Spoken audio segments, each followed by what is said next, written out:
সরকারি সিটি কলেজে আমরা যে ঘটনা জানি, ছাত্র শিবির যখন তাদের পদে যখন পা দেয়নি, সে সময় আমরা দেখলাম ঢাকা বিশ্ববিদ্যালয়কে তারা স্থিতিশীল করার জন্য দেওয়ালে দেওয়ালে তারা তাদের কর্মসূচি পালন করছিল। এরপর আমরা দেখতে পেলাম আমাদের ভাই মাহমুদকে একটি ফেক ফটোকার্ডের মাধ্যমে মুহূর্তের মধ্যে তারা ক্যাম্পাসকে অস্থিতিশীল করছে, তারা তাকে হত্যার হুমকি দিচ্ছে। এমনকি মাহমুদ যখন শাহবাগ থানায় নিরাপত্তা নেওয়ার জন্য যাচ্ছে, জিডি প্রদান করার জন্য যাচ্ছে, তখন তাকে জিডি নেওয়া হচ্ছে না।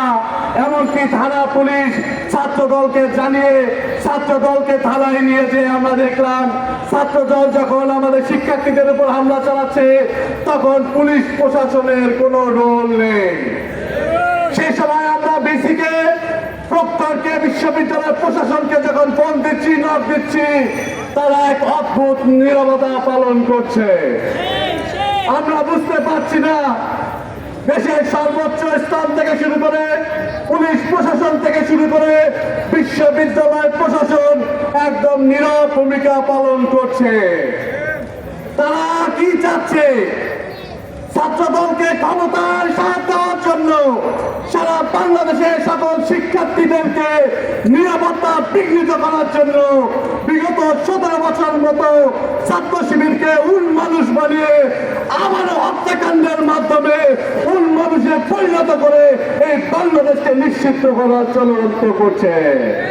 আমরা সারা বাংলাদেশের ছাত্র সমাজকে সাথে নিয়ে আমরা বলতে চাই, সারা বাংলাদেশের 5টি ছাত্র সংসদে যেভাবে ছাত্র সমাজ আপনাদেরকে বয়কট করেছে, আপনারা যদি এরকম পরিবেশ বজায় রাখেন, এরকম ভাবে অরাজকতা সৃষ্টি করেন, সারা বাংলাদেশের থেকে আপনারা বয়কট হয়ে যাবেন।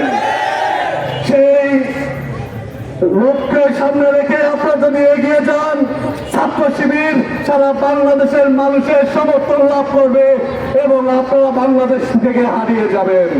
আমরা চাই বিএনপি সুন্দর মতো 5 বছর ক্ষমতায় লক্ষ্যে তারা যে অবস্থান নিচ্ছে, বিরোধী দল তাদেরকে সর্বোচ্চ সহযোগিতা করতে চায় জুলাইয়ের সহযোগী হিসেবে। কিন্তু তারা যদি এভাবে অরাজকতা সৃষ্টি করেন, আমরা মনে করি আমাদেরকে উন্মানুষ বানার প্রচেষ্টা আপনাদের সফল হবে না।